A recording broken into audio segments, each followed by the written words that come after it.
Welcome everyone. Um, आज हम in humanity in इस्लाम का नेक्स्ट टॉपिक डिस्कस करेंगे जो है जिहाद। तो जिहाद में अ, आपने देखा होगा कि ये लोग जो है वो कहते थे कि अगर आप सुरक्षित रहना चाहते हो, मुसलमान कहते थे कि अगर आप सुरक्षित रहना चाहते हो तो आप इस्लाम कबूल लो, और अगर आप इस्लाम नहीं कबूलते तो आप धिम्मी बनो।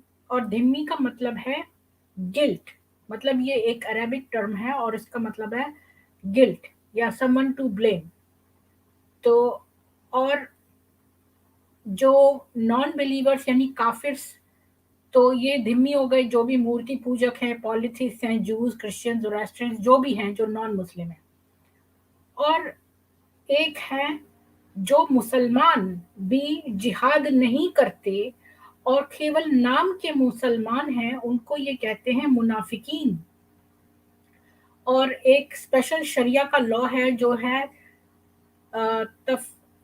तकसीर, जिसका मतलब होता है तकफीर या तकसीर है। मैं एक मिनट आपको देख के बताती हूँ कि इसका मतलब है तकफीर। इसका मतलब है कि जो मुसलमान है वो उसको अपोस्टेट डिक्लेयर कर देंगे और उसको जो है एग्जीक्यूट किया जा सकता है। और वो मुसलमान जो हिपोक्रिट्स हैं, जो केवल नाम के मुसलमान हैं और जो जिहाद नहीं करते हैं, अ, अगर तो वो बीमार वगैरह हैं या वो बहुत बूढ़े हैं, उन लोगों को छोड़कर बाकी के जो मुसलमान हैं, अगर वो जिहाद नहीं करते हैं तो वो केवल नाम के मुसलमान हैं और वो मुनाफिकीन की कैटेगरी में आते हैं और वो भी नॉन बिलीवर्स माने जाते हैं। तो अब आपने एक बात और देखी होगी कि जब भी आप किसी मुसलमान से बोलते हैं कि भाई आपके यहाँ तो जिहाद होता है, आप लोग तो इतने लोगों को मारते हो, तो ये बोल देते हैं कि वो मुसलमान नहीं है, वो ऐसे ही है, टेररिस्ट हैं वो। और वो ये एकदम अपना हाथ झाड़ लेते हैं इस बात से। लेकिन और उल्टा आपको कभी कभी अपना एक वर्स 532 कुरान का बताते हैं कि भाई अगर मोहम्मद ने कहा है कि अगर आपने एक भी इंसान का जो है वो कत्ल किया तो वो जैसे पूरे मानवता का कत्ल है, ऐसा कुछ बोलते हैं। तो मैं आप आज आपको उसकी भी असलियत दिखाऊंगी कि ये वो भी वर्स जो है वो पार्शली बोलते हैं। तो सबसे पहले मैं इसी से स्टार्ट करती हूँ क्योंकि ये जो है मुसलमानों का बहुत बड़ा एक्सक्यूज है कि वो ये वर्स पार्शली कोट करके लोगों को धोखा देती हैं। एक तो ये वर्स नहीं पूरा बताते और दूसरे अगला 533 और 534 भी नहीं बताते। तो मैं इसी से शुरुआत करती हूँ। तो मैं शेयर करती हूँ आपसे ये।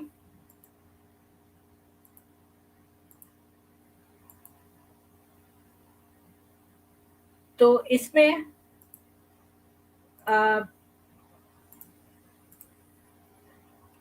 सॉरी मैंने ये, हाँ, तो ये निकालते हैं। ये है 532। इसको पूरा पढ़ के देखते हैं। फारूक खान और नदवी की ट्रांसलेशन है। इसी सबब से हमने बनी इसराइल पर वाजिब कर दिया था कि जो शख्स किसी को न जाने, न जान के बदले में और न मुल्क में फसाद फैलाने की सजा में बल्कि नाहक कत्ल कर डालेगा तो गोया उसने सब लोगों को कत्ल कर डाला, और जिसने एक आदमी को जिला दिया तो गोया उसने सबको जिला दिया। और उन बनी इजराइलों के पास तो हमारे पैगंबर कैसे कैसे रोशन अ, मौ- अ, मौजीजे लेकर आ चुके हैं, मगर फिर उसके बाद भी यकीनन उसमें से बहुत बहुतेरे जमीन पर जातियां करते रहे। तो आपने देखा कि ये जो है ये बड़ी चालाकी से इन्होंने ये चीज छुपा दी कि ये किसको इनोसेंट समझते हैं और किसको गुनहगार समझते हैं। मतलब किसको जो है ये इनोसेंट की हिंदी नहीं मुझे आती है, क्या निष्पाप या मासूम, किसको ये मासूम समझते हैं और किसको गुनहगार, इसकी ही डेफिनेशन में बहुत फर्क है। तो ये कहते हैं जैसे एक हमने मासूम को या इनोसेंट को मार डाला, जैसे पूरी मानवता को मार डाला है। तो ये मासूम कौन है? जिसने इस्लाम न कबूला हो वो मासूम है, जो फसाद फैलाता हो। और फसाद फैलाने वाला जो है वो मासूम नहीं है। तो फसाद कौन फैलाता है? जो इस्लाम ना कबूले वो फसाद फैलाता है। तो सिंपली मुसलमानों की डिक्शनरी में जो गुनहगार है वो है जो इस्लाम को नहीं कबूलता, और जो मासूम है वो जो मासूम है वो है जो उसने इस्लाम को कबूल लिया है, या जो कबूलने की शक्ति रखता है, जो उससे पहले का है, जिसने इस्लाम के बारे में अभी जानता नहीं है और तुमने उससे पूछा ही नहीं है कि तुमने इस्लाम कबूला है या नहीं। बल्कि जो जो जन्नत में जाएगा वही जो जिसने इस्लाम कबूला है। तो जो इनोसेंट है वो भी जन्नत नहीं जाएगा जब तक कि वो जो है वो इस्लाम ना कबूल ले। तो अब आपने इनकी, ये लोग बहुत नॉर्मल व्यक्ति की जो डेफिनेशन है इनोसेंट और गिल्टी की, वो इनकी है ही नहीं। इनके अनुसार जिसने इस्लाम नहीं कबूला वो ही गिल्टी है, तो वो इनोसेंट की कैटेगरी में आता ही नहीं है। तो ये चीज ही रद्द हो जाती है। ये जो इनकी वर्स है ये बहुत डुबियस डायबॉलिकल है। तो अब हम चलते हैं कि जिहाद में, कि जिहाद की कुछ वर्सेस मैं आपको दिखाती हूँ कुरान और हदीस से, और बेसिकली कुरान से। तो मैं शेयर करती हूँ।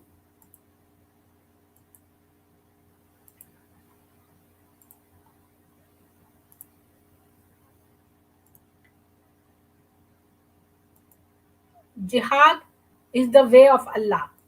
तो ये हमें पता चलता है, ये हमें सही मुस्लिम की 1884 से, मेरे ख्याल 1884 ही लिखा है, और बुक 33 की हदीस 175। तो it has been narrated on the authority of Abu Sa'id al-Khudri that the messenger of Allah said to him, Abu Sa'id, whoever cheerfully accepts Allah as his Lord, Islam as his religion, and Muhammad as his apostle is necessarily entitled to enter paradise.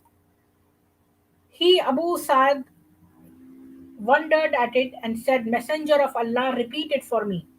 He then, the messenger of Allah, did that and said, There is another act which elevates the position of a man in paradise to a grade 100 higher, and the elevation between one grade and the other is equal to the height of the heaven from the earth.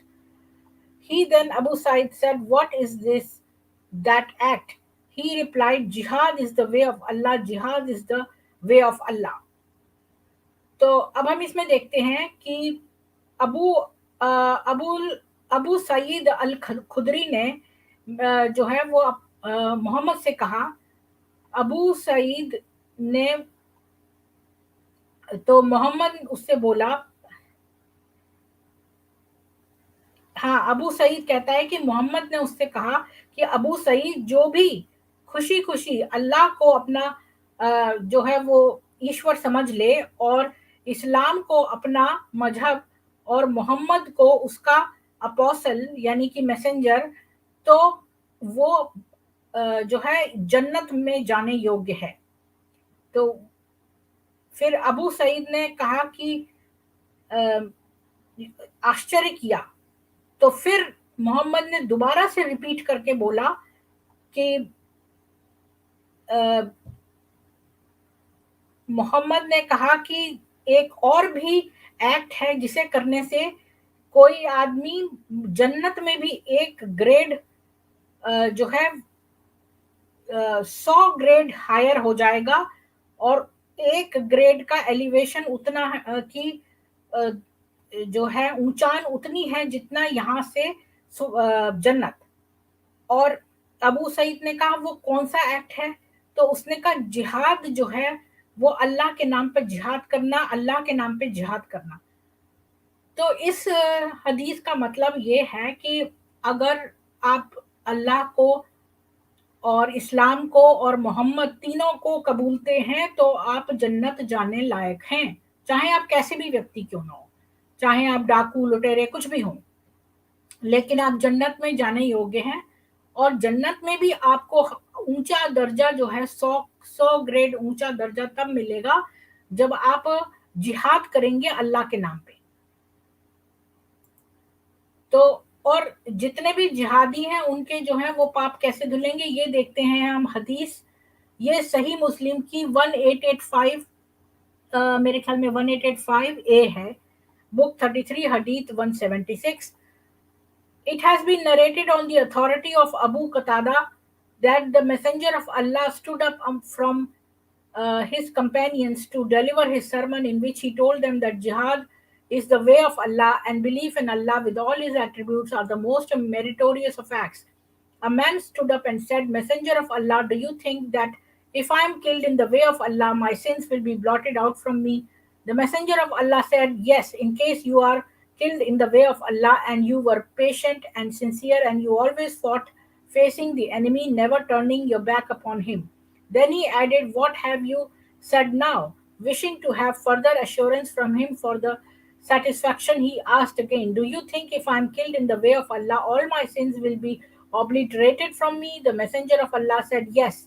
If you were patient and sincere and always fought facing the enemy, never turning your back upon him, all your lapses would be forgiven except death. Gabriel has told this.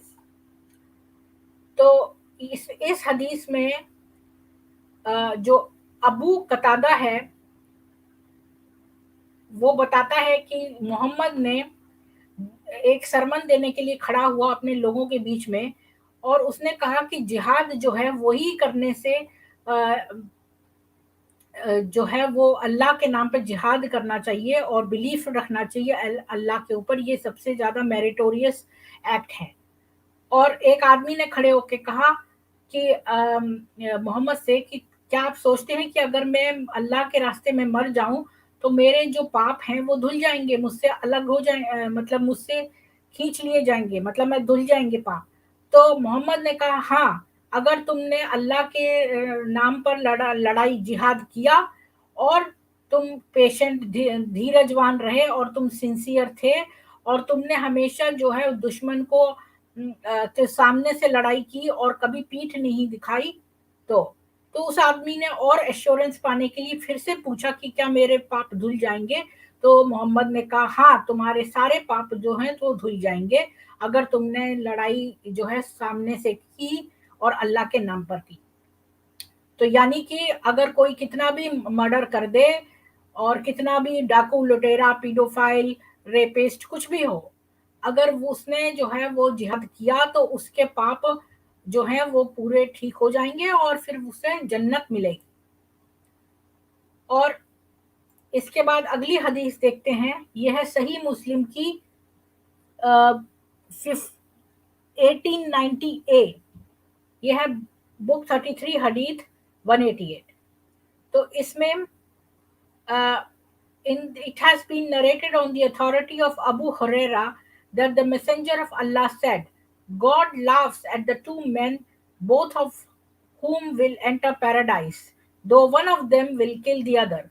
They said, Messenger of Allah, how is it? He said, one of them fights in the way of Allah, the Almighty and Exalted, and dies a martyr.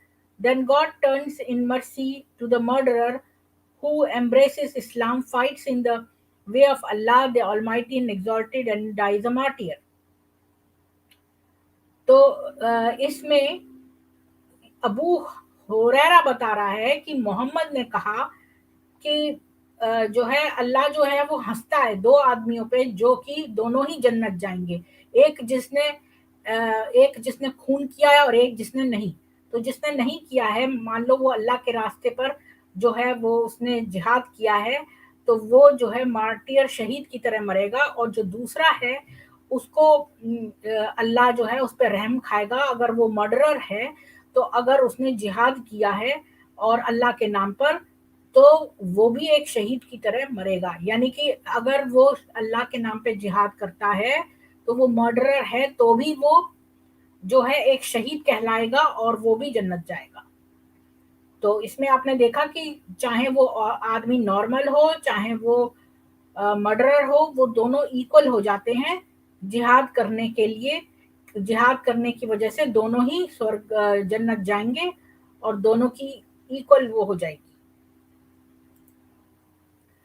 अब इस वाली में देखते हैं, ये है कुरान की अ, कुरान की है 9वें चैप्टर की 5वीं आयत। तो इसमें कहते हैं कि then when the sacred months have passed, kill the polytheists wherever you find them, capture them and besiege them and lie in wait for them at every ambush. But if they repent and maintain the prayer and give the zakat, then let them alone. Then let them alone. Indeed, Allah is all forgiving, all merciful. तो ये कह रहा है जब sacred महीने बीत जाएंगे, यानी रमजान का महीना बीत जाएगा, तो जितने भी काफिर हैं उनको जहां पाओ वहीं उनको पकड़ लो और उनको मार दो, और उनके लिए घात में बैठे रहो और हर एक एम्बुश पे उनको एम्बुश करो, मतलब उनको घेराव करके, घेराबंदी करके उनको मार डालो। मगर अगर वो पश्चाताप करें और और प्रेयर करें और जक़ात दें, यानी तुम्हें पैसा दें, तो या तो वो इस्लाम कबूल लें या फिर वो पैसा दे के धिम्मी हो जाए, जक़ात दें, तो फिर उनको छोड़ दो। अल्लाह तो क्षमा दयालु है और दयावान है। तो आपने देखा कि इसमें वो कहता है मोहम्मद की जब कि जहां भी काफिरों को पाओ वहां मार डालो उनको, यानी कि उन्होंने कोई गुनाह नहीं किया, बेचारे अपना काम से काम कर रख रहे हैं, तुम्हारा इस्लाम नहीं कबूलना चाहते हैं, तो यही जो है वो उनका गुनाह है, और इसलिए वो इनोसेंट नहीं है। इनोसेंट वो गुनहगार है जो इस्लाम नहीं कबूलता, ये इनकी डेफिनेशन में है। तो ये कह रहे हैं कि काफिरों को जहां पाओ वहां मार दो, और अगर वो जो है इस्लाम कबूल लें तो उन्हें छोड़ दो, या फिर जक़ात दे दें तो छोड़ दो। अब देखते हैं कि कौन सा बेस्ट बिलीवर है। इसके लिए हम चलते हैं सही मुस्लिम की 33वीं किताब की हदीस नंबर 182, और इसमें है अच्छा ये इंटरनेशनल रेफरेंस है, ये सही मुस्लिम की 1888 है। तो it has been narrated on the authority of Abu Sa'id Khudri that a man came to the Prophet, may peace be upon him, and said, "Who is the best of men?" He replied, "A man who fights in the way of Allah, spending his wealth and staking his life."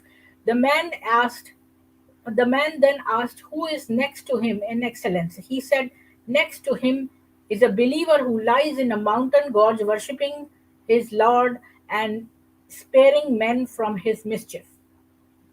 तो ये अबू सईद खुदरी कहता है कि एक आदमी आया मोहम्मद के पास और उसने कहा कि सबसे बेस्ट आदमी कौन है।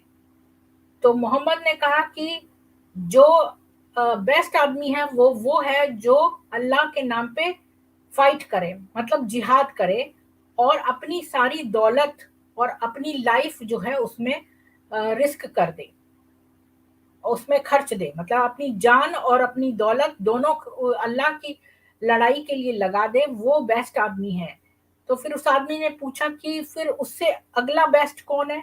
तो उसने कहा अगला बेस्ट वो है, वो एक ऑर्डिनरी बिलीवर है जो कि कुछ भी गलत नहीं करता, और एक एक कोने में माउंटेन पे जाकर जो है वो अल्लाह को जो है वर्शिप करता है, वो नेक्स्ट बेस्ट है। यानी कि बेस्ट जो है, अगर आप खाली प्रार्थना से और प्रेयर करके अपनी नॉर्मल लाइफ जियो तो आप बेस्ट नहीं हो। आपसे ज्यादा बेस्ट वो आदमी है जो अल्लाह की राह पे जो है अपनी दौलत और अपनी जान लुटा दे, यानी कि अल्लाह के नाम पर जिहाद करे, वो सबसे अच्छा है।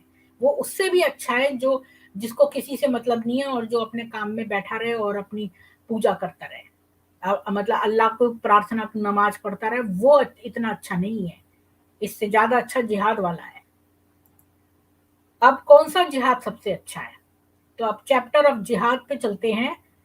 तो अच्छा हाँ, मैंने कुरान से कम और हदीसों से ज्यादा आपको एग्जांपल दिखाया है। एक्चुअली मैं देख रही थी तो कुरान की बहुत थी, पर मैंने जो है वो रिपीटिशन की वजह से और जो अलग अलग आपको वैरायटी देने के लिए मैंने निकाली, तो फिर इसलिए वो जो है हदीसों से ज्यादा एग्जांपल्स हो गई हैं। तो ये है इब्न माजा की 2794। तो इसमें देखते हैं कि इट वाज नरेटेड दैट अम्र बिन अबा अबसाहा said, I came to the prophet and said, O messenger of Allah, which jihad is best? He said, that of a man whose blood is shed and his horse is wounded. तो इसमें अब और वो पूछते हैं कि अब ये तो पता चल गया कि भाई जिहाद करने वाला सबसे अच्छा आदमी है, वो जन्नत जाएगा, जिसने मर्डर किया वो भी जन्नत जाएगा अगर वो जिहाद करेगा तो, और अगर वो जो है जन्नत जाएगा उसके सारे पाप जो हैं धुल जाएंगे अगर वो जिहाद करेगा तो अब जिहाद करने में भी जो वो पूछता है, अम्र बिन अबसाहा कहता है कि मैं मोहम्मद के पास आया और मैंने कहा, हे मोहम्मद, अल्लाह के नबी, कौन सा जिहाद जो है वो सबसे बेस्ट है? तो उसने कहा कि क्योंकि लड़ाई तो सभी कर रहे हैं जिहाद की, तो उनमें से सबसे अच्छा कौन जिहाद माना जाएगा? तो उसने मोहम्मद बोला कि जिसमें खून बहा हो और जिसमें घोड़ा घायल हुआ हो, यानी कि खून बहना जरूरी है, सबसे अच्छा वो है जिसमें कि किसी की जान गई हो, जिसमें काफिर मरा हो, वो ये इनडायरेक्टली बता रहा है कि जिसमें काफिर का खून बहा हो और उसका घोड़ा घायल हो गया हो, वो बेस्ट जिहाद है। अब चलते हैं कि अगर आप अपनी नॉर्मल लाइफ लीड कर रहे हैं, जैसे कि खेती बाड़ी कर रहे हैं और आपको इससे मतलब नहीं, आपने नमाज पढ़ ली और अपनी खेती बाड़ी कर रहे हैं, अगर आप किसान हैं, और तो फिर आपको जो है कलंक लगेगा। ये देखते हैं हम अबू दाऊद की 3462 से कि narrated Abdullah ibn Umar, I heard the messenger of Allah से, when you enter into the ENA transaction, hold the tails of oxen, are pleased with agriculture and give up conducting jihad, struggle in the way of Allah, Allah will make disgrace prevail over you and you will not withdraw it until you return to your own original religion. तो इसमें वो कहता है Abdullah ibn Umar की, वो जो है मोहम्मद के पास गया और उसने कहा कि अगर नहीं सॉरी हाँ अब्दुल्ला इब्न उमर कहता है कि मोहम्मद ने कहा कि जब तुम अगर अपने ट्रांजैक्शंस करते हो, डेली का जो बिजनेस है, और जो अपनी बैलों की जोड़ी की जो पूंछ पकड़ते हो और तुम बड़े खुश हो अपनी खेती बाड़ी से, और तुम जो है वो जिहाद नहीं करते हो, तो अल्लाह जो है वो तुम्हारे ऊपर लानतें भेजेगा और जब तक नहीं पीछे हटेगा, जब तक कि तुम, यानी लानतें भेजता ही रहेगा तुम्हें जब तक कि तुम जो है अपने ओरिजिनल रिलीजन यानी कि जिहाद करना जो है वो सब तुम्हारा सबसे ज्यादा बड़ा धर्म है। इस मजहब में जो है जिहाद करना सबसे बड़ा कर्तव्य है। तो जब तक तुम उस पर नहीं लौटोगे तब तक अल्लाह जो है तुम पे लानतें भेजता रहेगा। तुम अगर खेती बाड़ी करते रहोगे और सोचो मेरी और मैं नमाज पढ़ लूं और खेती बाड़ी करता रहूं, अपनी नॉर्मल लाइफ जीता रहूं, तो उससे अल्लाह तुमसे खुश नहीं होगा और तुम्हें लानतें भेजता रहेगा जब तक कि तुम जिहाद पे वापस ना आ जाओ। अब जो है हम रिलीजन ऑफ पीस जो है, मैं इससे आपको दिखाना चाहती हूँ कि मैंने यहाँ से एक एक वेबसाइट है जो मेंटेन करती है, ऐसी और भी साइट्स हैं जो मेंटेन करती हैं, और भी साइट्स हैं जो मेंटेन करती हैं क्या बोलते हैं स्टैटिस्टिक्स की कितने जिहादी मरे, और काउंट रखती हैं कि कितने देशों में अटैक हुआ जिहाद का और कितने लोग मरे। और ये लोग जो हैं मुसलमानों से अगर ये बात कहो कि आपके यहाँ कितने मरे, तो ये फौरन बोल देते हैं कि भाई, ये तो पहले तो डिनाई कर देते हैं कि ये मुसलमान ही है, और कहते हैं ये तो कोई टेररिस्ट होंगे, जैसे आपके रिलीजन में भी तो टेररिस्ट होते हैं, हिंदुओं में भी तो होते हैं, क्रिश्चियन में भी तो होते हैं, फलाने ढिमकाने में भी तो होते हैं। ये फौरन ये वाला एक्सक्यूज देते हैं। लेकिन इनसे बोलो कि तो फिर ये इतना स्ट्रगल करके उन्हें छुड़ाते क्यों? अगर ये टेररिस्ट को जो है वो ये उनका कोई मजहब नहीं होता और ये मुसलमान नहीं होते, तो फिर आप लोग जो हैं इनके खिलाफ क्यों नहीं बोलते? क्यों नहीं अखबारों में आता इन टेररिस्ट के खिलाफ, और क्यों नहीं क्यों मेरे फादर खुद डिफेंस में थे इंडिया में, और उन्होंने खुद सुना था जो है बाय चांस एक्सीडेंटली उन्होंने एक फोन कॉन्वर्सेशन सुन लिया था अपने एक सीनियर का, जो कि मुसलमान था और वो डीआरडीओ में काम करता था, और वो जो है किसी टेररिस्ट को छुड़वाने की, 3 टेररिस्ट पकड़े गए थे, 3 या 4। तो इंडियंस बड़े खुश थे, ये बहुत पुरानी बात है।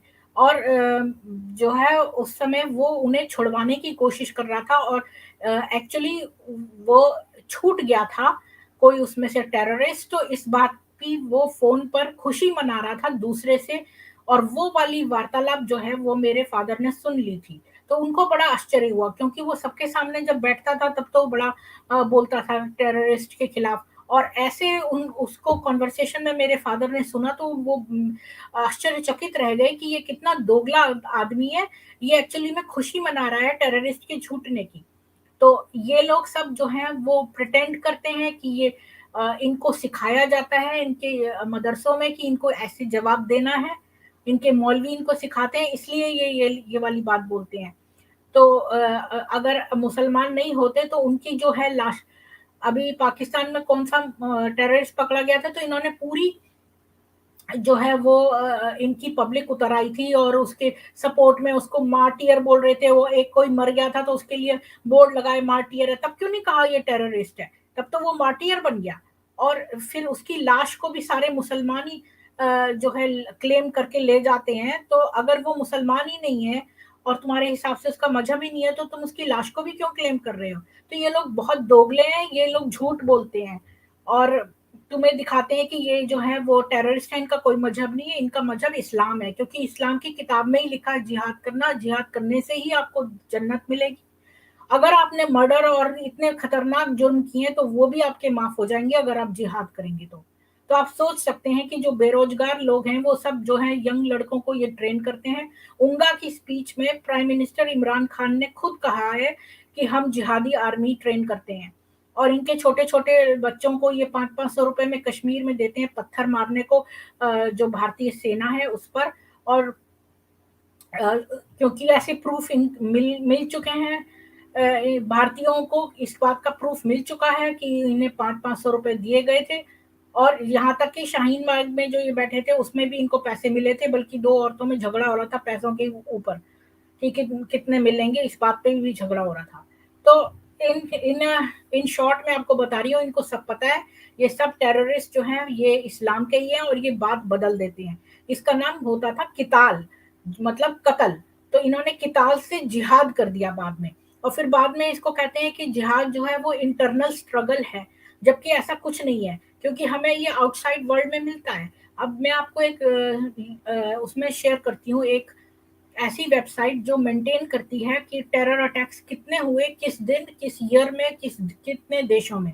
तो वहां से मैंने जो है स्टैटिस्टिक्स जो है पुल आउट करके एक्सेल में एक ग्राफ बनाया है, वो उससे आपको एक एक नज़र में एनालाइज हो जाएगा कि भाई ओवर द इयर्स कैसे जिहाद का रेट रहा। पर अगर आपको एग्जैक्ट उसमें जाना है तो आप ये देखिए, आप इसमें जाइए, ये है religionofpeace.com, और इसमें आप देखिए टेरर अटैक्स लास्ट 30 डेज में कितने टेरर अटैक्स हुए हैं। ये सारे दिखाता है कि लास्ट 30 डेज में 117 इस्लामिक अटैक्स हुए हैं 21 कंट्रीज में, जिसमें 609 7 लोग जो हैं वो किल हो गए, 797 इंजर्ड हो गए, और इसका पूरा डिटेल भी देता है कौन कौन व्यक्ति है, कहाँ कहाँ, मतलब किस किस सिटी में हुआ है, क्या क्या सारे डिटेल्स देता है। ये तो लास्ट 30 डेज है, आप इसी में जाइए तो 2001 से 2008 के बीच में कितने अटैक्स हुए, जैसे 2001 में इतने अटैक हुए। तो मैं आप और रिसेंट आपको दिखाती हूँ 2021 में कितने हुए। तो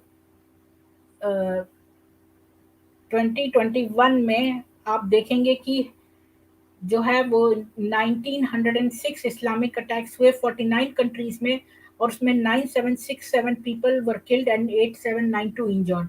और इसमें पूरी लिस्ट दी हुई है, ये सारी दिए सिटीज की कौन कौन किस किस को किस तरह मारा इन्होंने, तो ये आप देख सकते हैं। और यहाँ पर आपको लेफ्ट साइड में हमेशा मिलेगा जिहाद रिपोर्ट, ये आज का बता रहा है मतलब अब तक सितंबर 2021 में इतने अटैक्स हुए, ये मंथली देता है यहाँ पर। तो और बाकी ईयरली आपको यहाँ पे मिल जाएंगे। ठीक है, तो इन द नेम ऑफ अल्लाह कितने हुए, और ये सब लिस्ट सब मैंने इन सब का डेटा जो है वो अपने एक पावर पॉइंट पे इसमें डाल के, सॉरी एक्सेल में, और मैंने आपको अ, ये डाटा जो है वो एनालाइज किया है। तो अगर आप देखेंगे कि जो ब्लू में है वो है इस्लामिक अटैक्स, जो कंट्रीज हैं वो हैं रेड में, मतलब चूंकि वो कंट्रीज तो 60 करीब ऐसे कंट्रीज हैं तो वो रेड में है, और किल्ड कितने हैं वो येलो में। तो अगर आप किल्ड लोग देखिए तो 2005 और 2007 के करीब देखो सबसे ज़्यादा किलिंग्स हुई। इसके बाद आप देखेंगे कि 2014 में सबसे ज़्यादा किलिंग्स हुई हैं। तो ऐसे आप ये देख सकते हैं कि कितनी ज़्यादा किलिंग्स ये लोग लगातार किताल करते रहे। मोहम्मद ने कहा था कि मेरा एक सेक्शन लगातार किताल करता रहेगा। तो आपने ये देखा। अब मैं आपको एक अफगानिस्तान का एक ये आईसिस तो हर जगह है, लेकिन मैं आपको एक अफगानिस्तान का एक वो दिखाती हूँ जो टेरर वाला। ऐसे तो मैंने गूगल सर्च पर जो पहला निकला वो ही निकाल लिया आर्टिकल, क्योंकि इतने ज़्यादा हॉरर्स हैं और मैं इतना इसको ग्राफिकली वैसा नहीं बना सकती अपना ये जो लाइव है। तो ओ नमस्ते राव सिहाग, आप वेलकम है, आप मेरे स्ट्रीम पे आए। और राजीव जी आपको भी वेलकम है। और मैं आपसे शेयर करती हूँ अब एक स्टोरी जो है वो।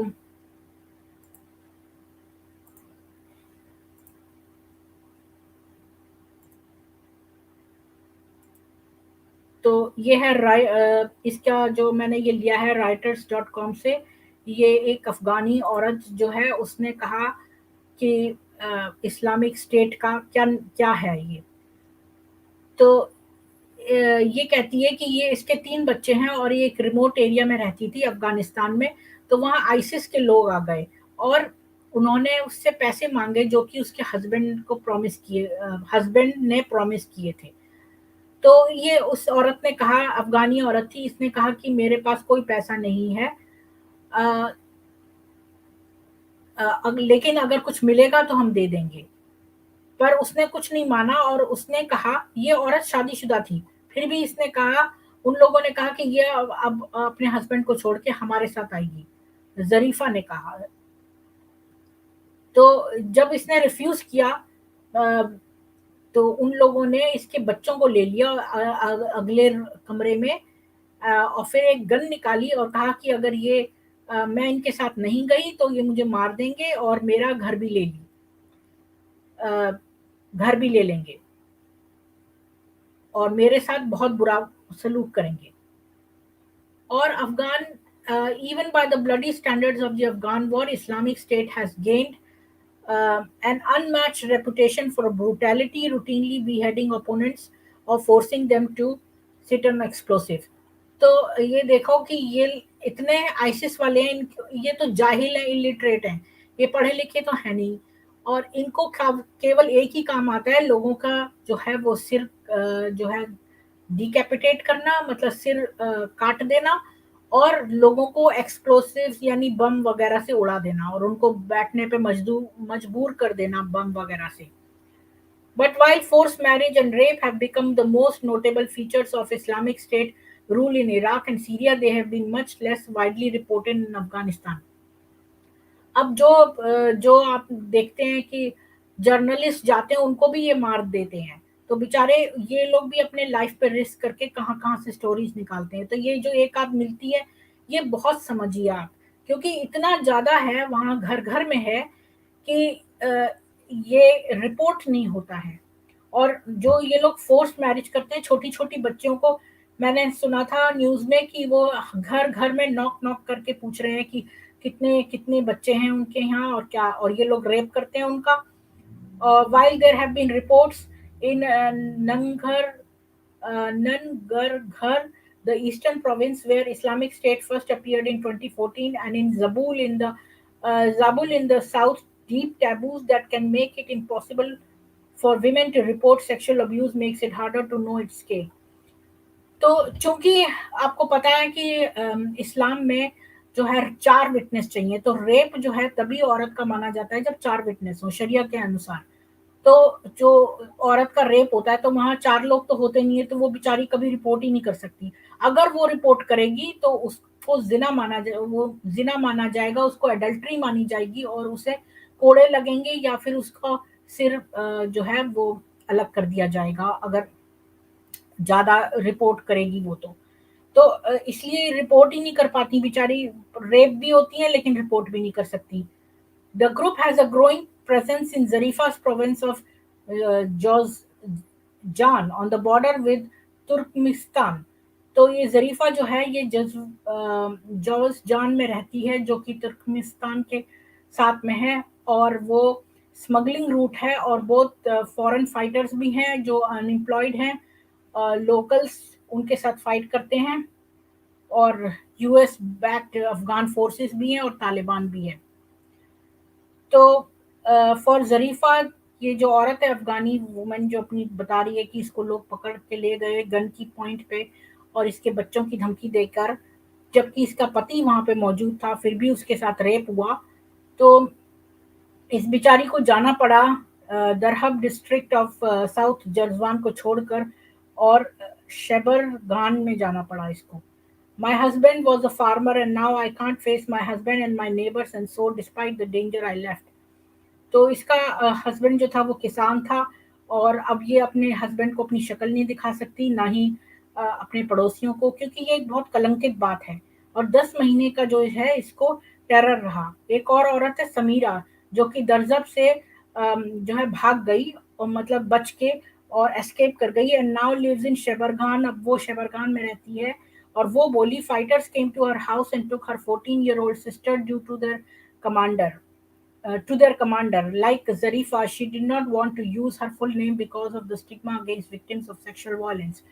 तो जो समीरा भागी थी उसने कहा कि उसकी 14 साल की छोटी बहन थी, उसको वो अपने कमांडर की तरफ ले गए, और वो अपना पूरा नाम नहीं बताना चाहती क्योंकि कलंकित होते हैं जो सेक्सुअल वायलेंस के विक्टिम्स हैं। तो उसने उससे शादी भी नहीं कही, और किसी ने भी उससे शादी नहीं कही। But he raped her and his soldiers forced themselves on her, and even the head of the village who is in Daesh forced himself on my sister and raped her. She said Daesh is an Arabic term for Islamic State. तो जो ISIS के लोग हैं उनको ISIS जो है Islamic state, उसको Daesh बोलते हैं अरेबिक में। और वो जो उसकी बहन को ले गए थे 14 साल की, उससे किसी ने भी शादी नहीं करी, और ना ही वो जो ले गया था उसने करी, और बल्कि उसको रेप करते रहे। उसके बाद बाकी जो आइसिस के सोल्जर हैं वो रेप करते रहे, और वो दाइश में 10 महीने रही, और 10 महीने के बाद वो भाग कर आ गई, और फिर हमने किसी को नहीं बताया शेम की वजह से। और ऐसे समीरा और ज़रीफ़ा की तरह बहुत सारी थाउजेंड्स ऑफ स्टोरीज हैं दरजब में। Daesh has committed many horrors in Darzab that can not be told, said the Taliban's main spokesman Zabihullah Mujahid. तो ऐसे इन्होंने बहुत सारे हॉरर्स किए हैं, और चूंकि ये जिहाद करते हैं अल्लाह के नाम पे, तो इनके सारे जो ये हॉरर्स हैं, जो ये रेप करते हैं छोटी लड़कियों का, ये सब इनके माफ हो जाएंगे, क्योंकि ये जिहाद कर रहे हैं, और हर जिहादी जो है वो जन्नत जाएगा और उसके ये सारे पाप माफ हो जाएंगे। तो Islamic State has no known spokesman in Afghanistan, but the accounts were broadly endorsed by government officials who say Islamic State is trying to import an entirely foreign ideology. तो मतलब कि ये बेचारे अपने अकाउंट्स भी नहीं दे सकते हैं, पर कुछ गवर्नमेंट ऑफिशियल्स ने ये कहा है, एंडोर्स किया है कि भाई इस्लामिक स्टेट आइसिस जो है वो कुछ फॉरेन आइडियोलॉजी अपना रहा है। और जो कुछ डॉक्यूमेंट पकड़े गए सीरिया में 2015 में, उन्होंने बताया कि जो आइसिस है वो रेगुलेट करता है, मतलब जो औरतें पकड़ी जाती हैं उनको सेक्सुअल पर्पसेस के लिए यूज करते हैं। और आपने देखा होगा कि ये जो जितनी भी छोटी छोटी लड़कियां हैं ब्रिटेन में, अच्छा मैं इनके बारे में बाद में बताऊंगी, पहले मैं आर्टिकल खत्म कर दूं। It is completely against our culture and tradition, said Mohammad Radmanesh, defence ministry person who said that Darzab was not only the area where rapes and sexual slavery by Islamic State had been reported. When they came to our area, everyone knew that these Daesh had come for, said Camila, a woman from Darzab, who said that these girls were taken from the area where she lived. They would blind a girl or woman from a house and take her with them. At first, they said we would have to marry them, but then when they took them, many men forced themselves on them and raped them.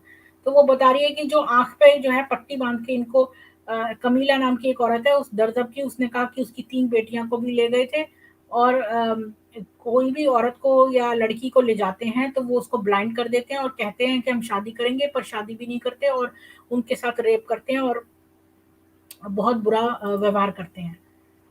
तो ये तो हमने article पढ़ लिया, और मैं आपको ये भी बताना चाहती हूँ कि ये लोग जो जिहाद करते हैं, इनको कॉन्स्टेंटली लोग चाहिए जिहाद करने के लिए, इसलिए ये जो जन्नत में 72 हूरों का जो इन्होंने रिवॉर्ड रखा है, ये सब झूठा प्रलोभन है।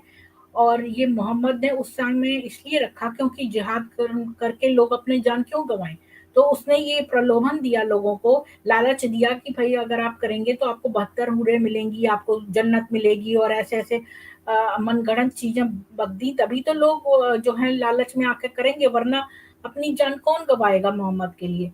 तो इसलिए उसने ये सब काम किया पहले से ही, ताकि लोग जो हैं वो लालच में आके ये सब करते रहें। और उसने ये भी कहा कि हाँ तुम्हारे, क्योंकि उसे ज़्यादा लोग उसके लोग कम होते चले जा रहे थे।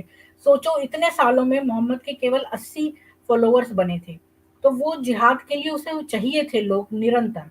तो अब वो कहाँ से लाता है ऐसे पवित्र लोग जो कि कुछ ना कर रहे हों। तो मर्डरर्स जो थे, जो सीरियल किलर्स, रेपिस्ट, छोटी-छोटी बच्चों का जो करते थे, उनको भी वो बुला लेता था इसमें जिहाद में, और कह देता था कि इन्हें मिलेगा जन्नत, ताकि ये लोग इसकी जो है आर्मी को बढ़ाएं। तो ये जो है आपने देखा होगा कि जो छोटी-छोटी लड़कियां हैं जो यूके में पढ़ती हैं, वो इतनी पढ़ी लिखी होती हैं, और वो यहाँ के वेस्टर्न सोसाइटी में उन्हें कोई भी उनके शक्लें चाहे बेशक मुसलमान इंडियन जैसी या पाकिस्तानी जैसी लगें, लेकिन उनको अंदर से पूरी वेस्टर्न होती हैं, और वो उनको कोई आइडिया नहीं है। लेकिन वो छोटी लड़कियां अचानक से चल देती हैं सीरिया, भाई हम यहाँ जिहादिन बनेंगी, हम ये बनेंगी। तो अचानक से वो ऐसा क्यों करती हैं?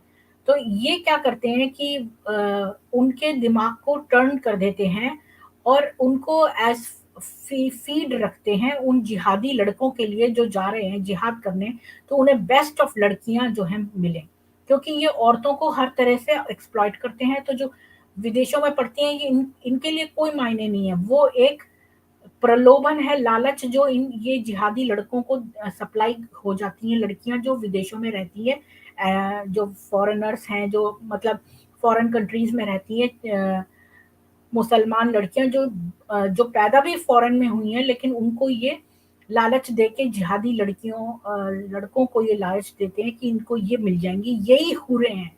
जब मैं बहुत पहले कनाडा आई थी, तो मेरे वहाँ एक बुड्ढा आदमी था, वो मेरे फादर को बोलता था, भाई हम कनाडा गए, वहाँ तो हूरे हैं हूरे। तो उसने पहली बार ये वर्ड मैंने बचपन में सुना था, हूरों का। तो ये यहाँ पर जो सुंदर लड़कियां हैं उनको ये लोग हूरे मानते हैं। तो ये जो है इनको सप्लाई कर देते हैं वो हूरे, और जो जो जिहादी लड़के जो हैं वो जिहाद करने के लिए रेडी हो रहे हैं, इनकी जिहादी आर्मी में ट्रेन हो रहे हैं, तो उनको उनको कोई रिवॉर्ड भी तो देना है। तो उनको क्या रिवॉर्ड दिया जाए? उन्हें चाहिए बढ़िया से बढ़िया लड़कियां। तो इतनी बॉलीवुड की तो लड़कियां इन्होंने दे ही दी हैं किसी तरह से, और अब ये सोचते हैं कि जितनी भी फॉरेन कंट्रीज में छोटी छोटी लड़कियां हैं जो मुसलमान उसमें हैं, तो उनको भी जिहाद में लगाना पड़ेगा। और मुसलमान मना नहीं कर सकते हैं इस बात के लिए, उनके माता पिता, क्योंकि जिहाद के लिए जब उनके इसमें कहा है कि चाहे अगर आप बीमार हो, ऐसे हदीसों में कहा है कि जो, मैंने अभी इस समय वर्ष नहीं दिखाई आपको, पर ऐसी वर्ष मैंने पढ़ी है कि जो जब तक आप बीमार, बूढ़े और मरे हुए और रोगग्रस्त ना हो, तो आपको जिहाद करना ही करना है। और जो बिल्कुल ही तरह से जिहाद नहीं कर सकते, फिर वो ज़कात देके अपना काम करते हैं, यानी कि पैसा देके। पर अगर आप जिहाद जो है वो बेस्ट फॉर्म ऑफ लाइफ है, और जिहादी जो है वही जन्नत जाएगा। तो सबके फैमिलीज में से जिहादी लड़कों को निकालना है जिहाद के लिए। तो अब जो है वो इतने सारे लड़कों को कहाँ से रिवॉर्ड देंगे, कहाँ से उनको इनाम देंगे। तो ये जो लड़कियां हैं जो विदेशों में है रहती, यही इनके लिए रिवॉर्ड है और यही इनको ऑफर की जाती है, और इसीलिए इनका माइंड टर्न हो जाता है और ये अचानक से जो है, जैसे शाह, अभी किसका केस आया था, बांग्लादेशी लड़की, वो अपनी चली गई उससे बच्चा पैदा करने के लिए, तो ये अपनी ब्रीड भी तो बढ़ाएंगे ना। ये फास्टेस्ट ब्रीडिंग कल्ट है। तो मुझे जो कहना था वो मैंने मेरे कह दिया है, और ये मेरा आज का टॉपिक जो था, ये मैंने इस पे जो बोलना था बोल दिया। अब मैं आपके जो है वो चैट्स देखती हूँ। रवि सिहाग, आपको भी welcome. Allah is a weak and helpless entity. Allah could not protect his most beloved नबी Muhammad from the poisonous mutton served by Zainab. भाई, अल्लाह तो एक फिक्टिशियस था जो कि मोहम्मद ने अपनी सेक्सुअल जो है अर्जेस के लिए उसको क्रिएट किया था। अब वो लोग अचानक से लड़कियों को तो मिसयूज कर नहीं सकता था, तो उसे कोई ना कोई कहानी मनगढ़ंत गढ़नी ही थी। तो और आप कमाल की बात ये देखिए कि अल्लाह की नबूवत भी जो है वो खदीजा ने ही सबसे पहले विटनेस की थी, और चूंकि औरत की विटनेस हाफ होती है, तो समझ लीजिए कि खदीजा की विटनेस भी नल नल एंड वॉइड हो गई, क्योंकि वो तो हाफ ही विटनेस है।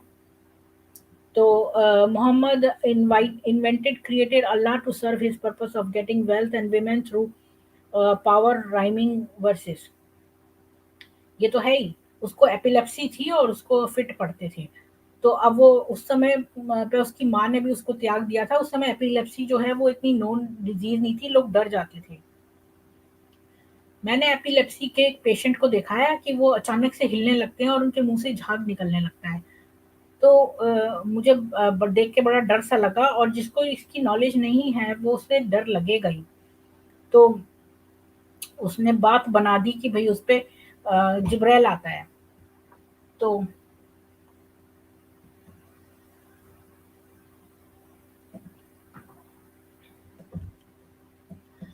तो जो है वो ये बात है।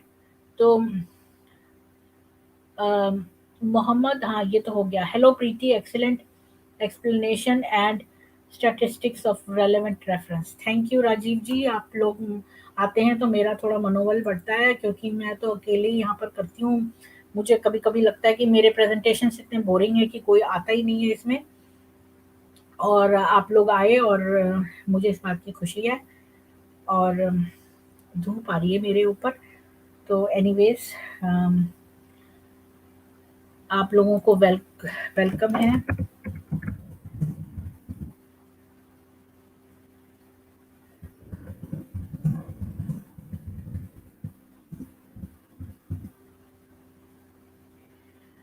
ठीक है, अगर आपको कोई क्वेश्चंस हैं और अगर आप ऑनलाइन आना चाहते हैं तो मैं 1-2 मिनट वेट करती हूँ, और नहीं तो फिर मैं ये स्ट्रीम का एंड करती हूँ।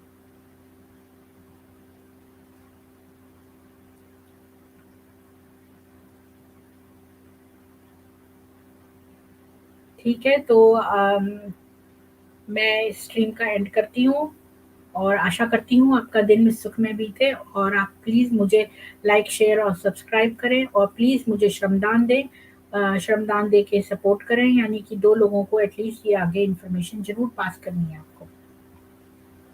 Thank you. बाय।